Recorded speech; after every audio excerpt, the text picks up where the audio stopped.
Welcome to the East Bank Sports Show, proudly brought to you by the Fanatical Elves, a member of the Fans First Sports Network. Broadcasting live from the vibrant East Bank of the Flats in Cleveland, Ohio. Join us as we delve into the heart of Cleveland sports.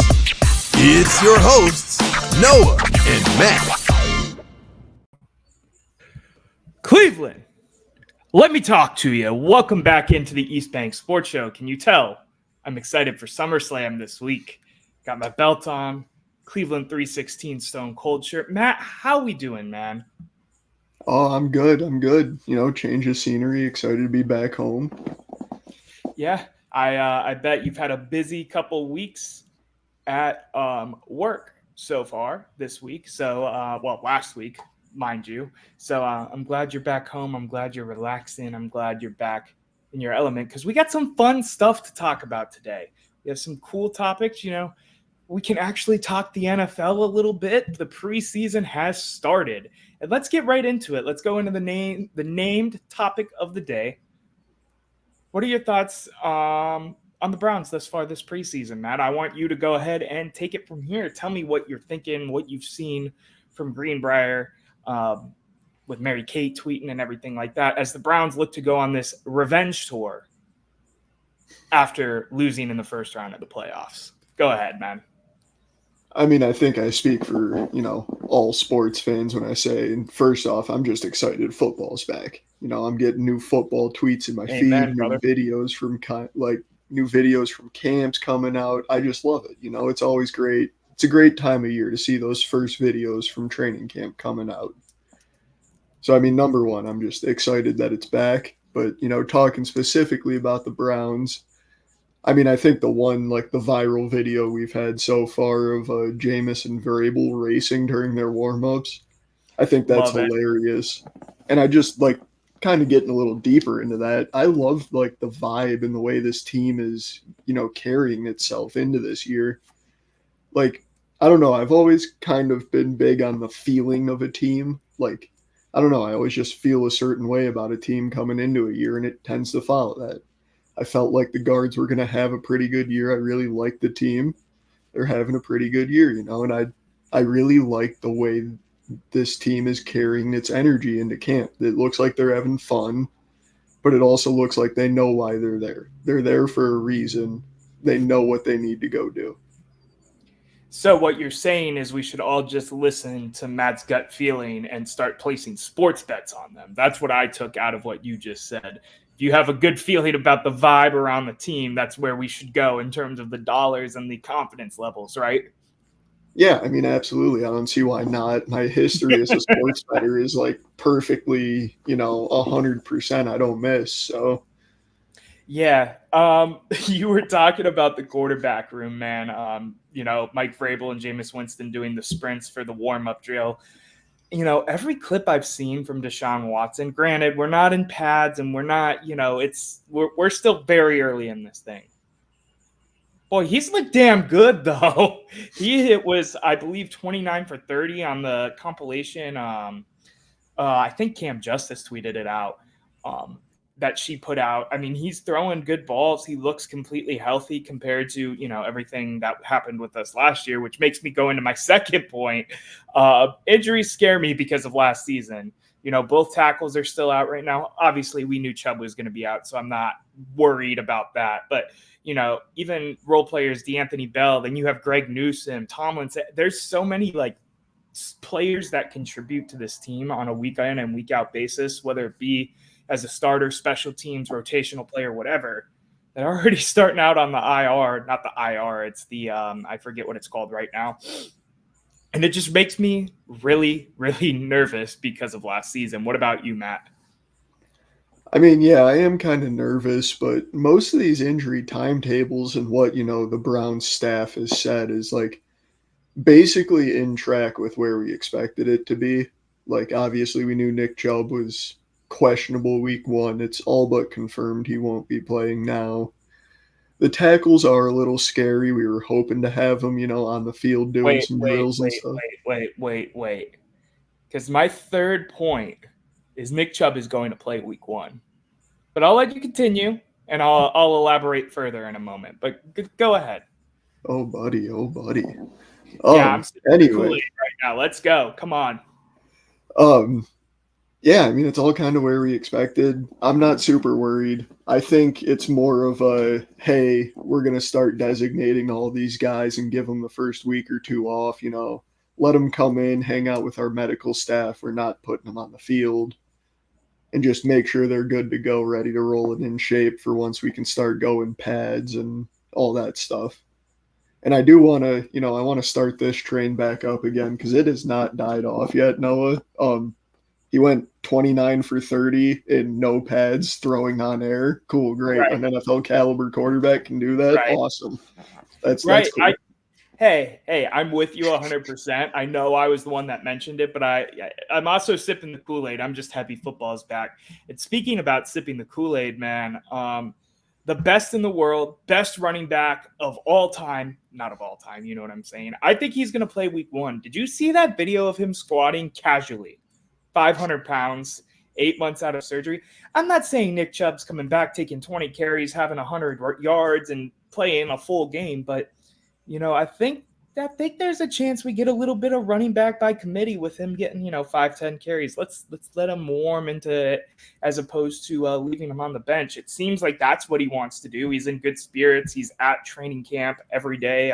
Obviously he's supposed to be, but he's in good spirits. He's on the field. He's with the team. It's not like he's rehabbing somewhere else or rehabbing away from the team. I don't know, man. There's some energy around this Nick Chubb thing that makes me think he's going to do some crazy stuff here where he makes it back by week 1. But why are you shaking your head, Matt? I mean, no, honestly, so I'll get into why I don't think so in a minute, but I also hate the idea of watching that man run out of the tunnel week 1 in a Browns uniform ready to play. I just feel like that would be a rush job. I don't want to, get him. I don't want him on the field too early. He's a generational back. If he's cleared, Matt, by the team doctors and he himself thinks he can play, how is it a rush job? The energy in that stadium, the energy with Tom Brady on the mic at 4 p.m. against the Dallas Cowboys when Nick Chubb runs out, last person waving the American flag or the Browns flag or whatever flag they decide to give him, would juice this team up to another level of, we're going to beat the Cowboys by 50, my opinion. But go ahead. And then he's 4 hard shots to the knee away from another miss. And I'm not getting into that. Anyway. They said the same thing when he came out of college, man. And he had no issues with his knees until the injury, and it was gruesome and scary and freak and not a normal injury that just happens. You know what I mean? I mean, I agree with you. You're not wrong on that. I don't know. A lot of the stuff we've seen has said, week 1 is questionable. And if it's going to be questionable, I'd rather not take the risk. I mean, obviously, if he's fully medically cleared and everything, yeah, but I don't see him being cleared by then. And then the point I've been, kind of delaying getting to for here is I think it was 1 or 2 days ago, and I don't have the exact quote down here, but in like a press conference with Stefanski, he said yeah, we're not rushing it. We're going to take our time. I don't even have a timetable on it yet. We're just kind of letting it play its course. Which in my mind is football talk for, we'll probably start the year with him on the IR. He'll miss weeks 1 through 4, and then he'll be back. That's not always true with this team, though, because they always keep their cards this close to their face. You know what I mean? He's always been like that. We didn't even know about the Greg Newsome injury until they had to put the PUP list out. To me, man, I just think they're keeping their cards close. They don't want teams to know when they're going to have to go up against a guy the caliber of Nick Chubb again. And I don't know. I just have this weird gut feeling. I was talking about it on the Fanatical Elf show a week or 2 ago with John and Lou and Jarrell and Sam. Shout out all those guys. Make sure you check out their content as well. A lot of great content here on the Fanatical Elves. But we all had this weird gut feeling, and it wasn't, some Homer optimism of just seeing him squat that weight this soon after surgery with no brace, no wrap, nothing, squatting, what is a PR for me and you, a lifetime PR of like 475 or 575 pounds or whatever the hell he was squatting.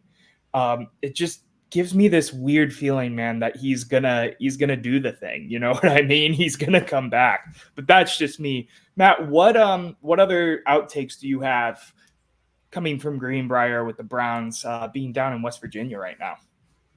The last thing I have is actually a little bit of a complaint. I feel like I was kind of, spitting in the wind when I was complaining about this one. I didn't think it was going to change, but in the same press conference I just, referenced a little bit ago there with Stefanski, we got the confirmation that Stefanski will be continuing as play caller of the Cleveland Browns. And if you've been watching this podcast for a while, you know I am the biggest Kevin Stefanski play calling hater. I can't stand the dude as a play caller. I think he sucks. I was really hoping Vrabel was going to come in, get a full offseason, and maybe take it over. I knew it was a long shot, but I am kind of upset about it. I don't want to complain of too much, though. Football's back. That was all way too spicy for me. We're going to be on some completely different sides today, man. Kevin Stefanski in 4 years as a head coach has been the coach of the year twice. His main job on this team is to be the offensive play caller. Now, does he make decisions that we don't love all the time? 100%. With that being said, you don't just get the coach of the year 2 times. That just doesn't happen out of thin air. You know what I mean, Matt? To me, I know that there's some gripes about his play calling. He gets a little too fancy sometimes, what have you. But Stefanski, to me, I don't think there's a better option. I mean, I also could 100% see that Stefanski takes it for now. Dorsey then moves in and takes it a little bit later as he continues to learn the offense. I'm impartial either way. I get why you have him call the plays. That's what he was, known for in terms of, when he was in Minnesota and stuff like that. But at the same time, I don't know. I like it when a head coach is a CEO and they do, they delegate some of so I get what you're saying, but I don't know, man. I don't know. I'm not up in arms about it like you seem to be, and saying that you think Vrabel was ever going to get the play calling. He's a consultant, my friend. He's not even close to being the offensive coordinator of this team. So I'm going to let that rest. Matt, let's go into commercial break. When we get back, we're going to talk some guards because we have the trade deadline ending tomorrow, I believe 6 p.m. And then let's talk Cavs, because I saw an interesting tweet about a potential trade coming up, and I would really, really like to talk about it. We'll be right back with the East Bank Sports Show. Let me talk to you, Cleveland. Let me talk to you.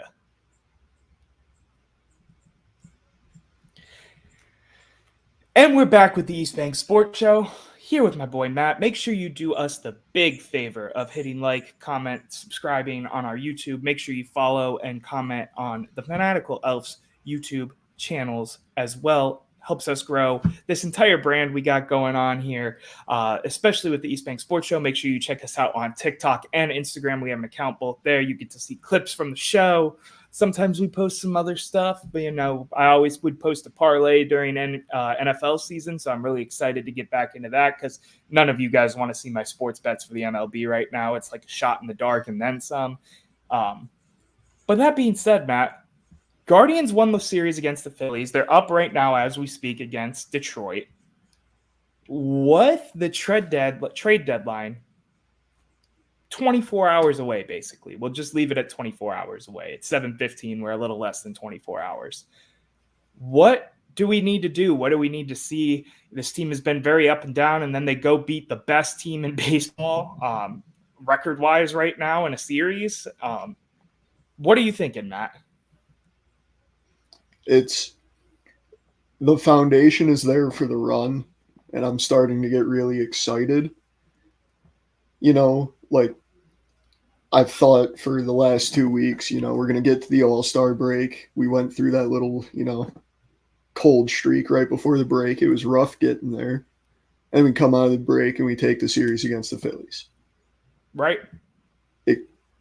All that's going to be is, that little snowball of momentum at the top of the hill. As long as we can keep that moving, we're in for a really hot second half, I hope. I mean, I think I've talked about it before. In the first half of the year, we dominated at home. Most of our games are at home the second half of the year. And then, talking about the deadline, the day of the deadline in the MLB is always an absolutely ridiculously wild day. You can check your phone. The day before right now has been wild as well. The amount of trades and stuff that's been going down, rumors, all of that. It's been wild day before. I thought today was the day when I woke up because of all this stuff that was going on Sunday night into Monday. I digress. I'm sorry for cutting you off, Matt. Go ahead. I don't see a way we don't make a move. Like, there's no way, especially with how active it seems like every team in the MLB is this year. Whether it be a buyer or a seller, everybody is doing something. And with the amount of prospects that we've, called up and sent back down that have shown the potential they have, and it's been very solid, there's no way we're not on the phone with teams. And Cleveland's always kind of been the patient team. We'll wait till 5:30. And then we're going to call up the one team that didn't trade the guy they're willing to and be like, hey, it's now or never. Here's 2 bums for your guy. 2 bums. That's great.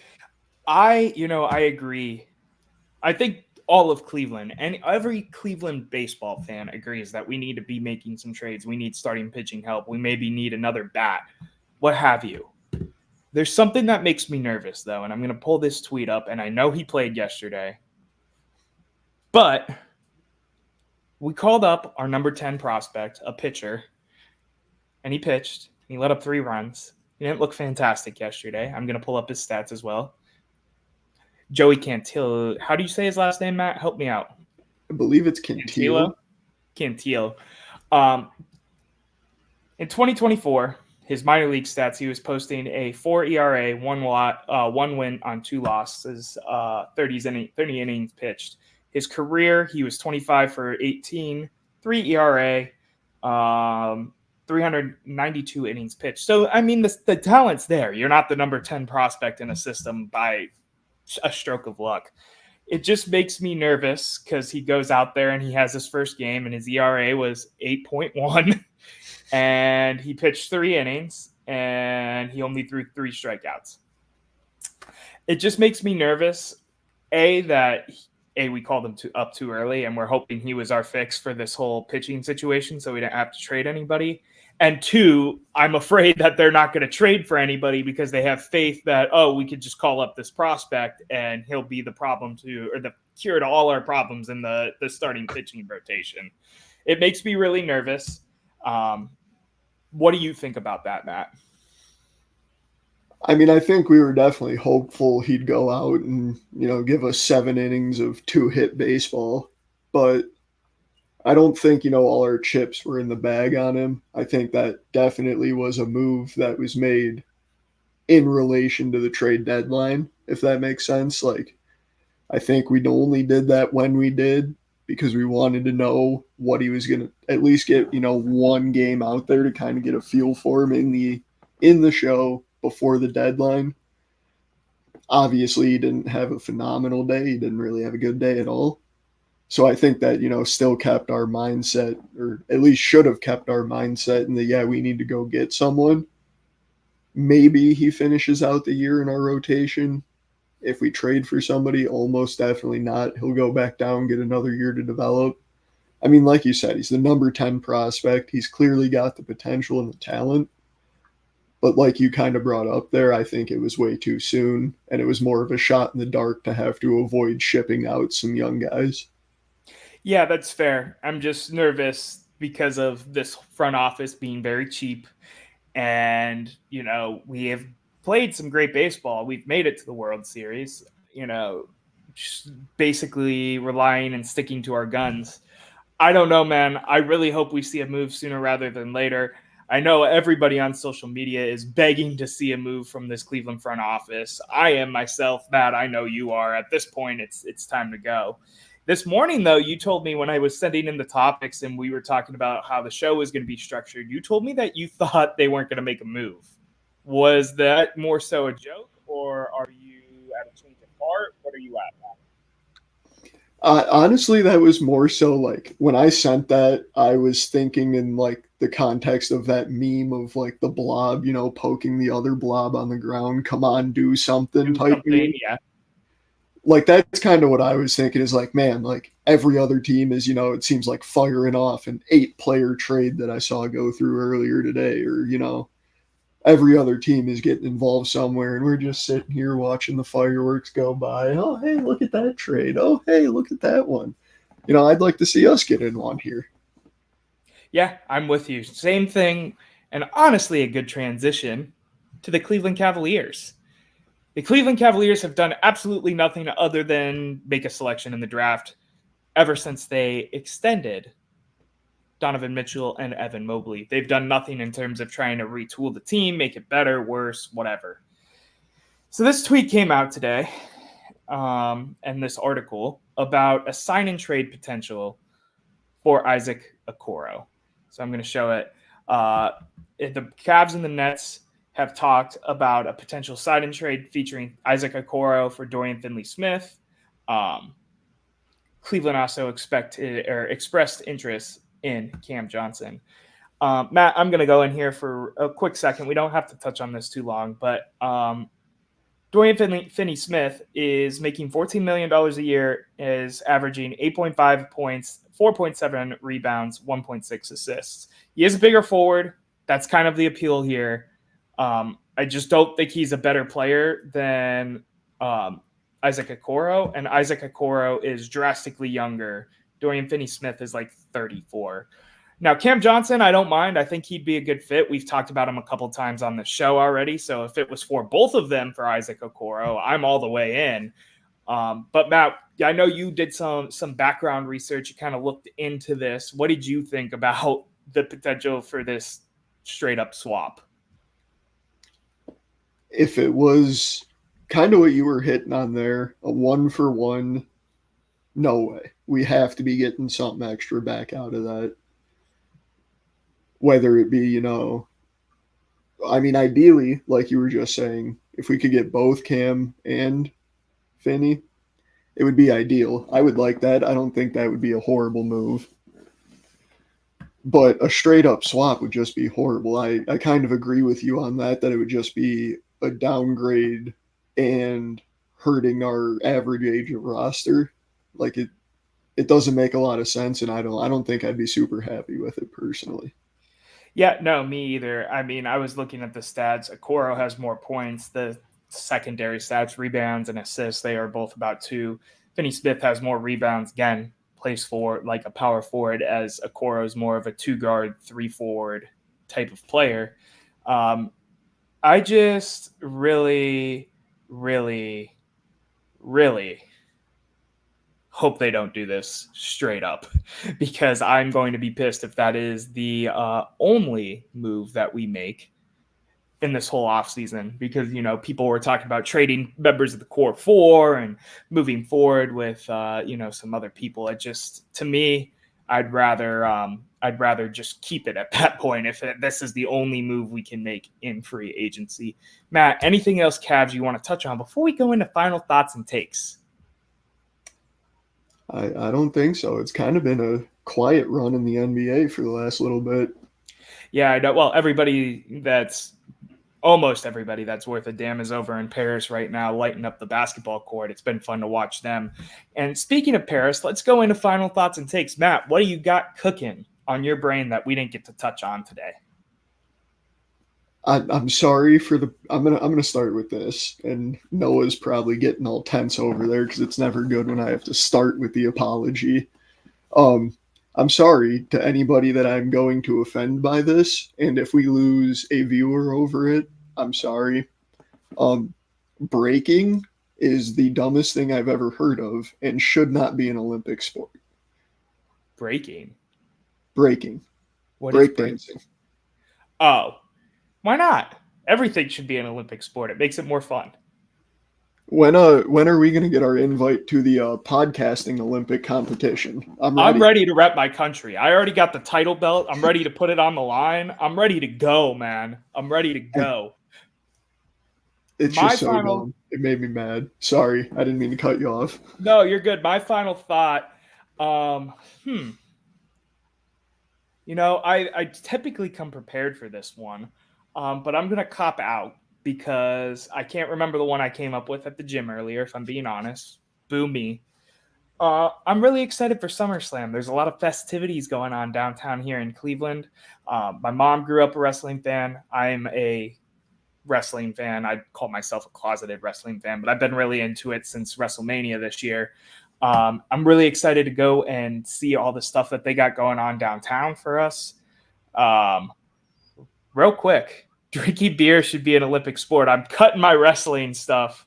Scotty G, I am with you 100%. We should have coach. Beer pong as an Olympic sport. That is my hot take. No, really excited to see what the city looks like. There's a bunch of cool stuff going on this weekend. You know, the Guardians will be back in town too, so there should be some overlap with some of these wrestling fans coming in. Bunch of conventions, bunch of crazy stuff going on in the wrestling world going on downtown because the second biggest event of the year has landed in the best city in the country. Yeah, I said it. We're getting a little spicy to wrap it up. Matt, anything else you want to say to everyone else before we get out of here? We'll see the Guards in the World Series this year. Other than that, have a great week. Have a great week, everybody. Make sure you subscribe to us on YouTube, TikTok, Instagram. Make sure you follow the Fanatical Elves on X, on YouTube as well. Make sure you follow me and Matt. Our ads are on the screen. I get free content on my Twitter all the time. I respond to everything. Matt doesn't tweet a whole bunch, but he's still there. So you should give him a follow too. I see it. So until next time, Cleveland, have a great week. Have a great night. Have a great wherever, whenever, however you're watching this. Let me talk to you.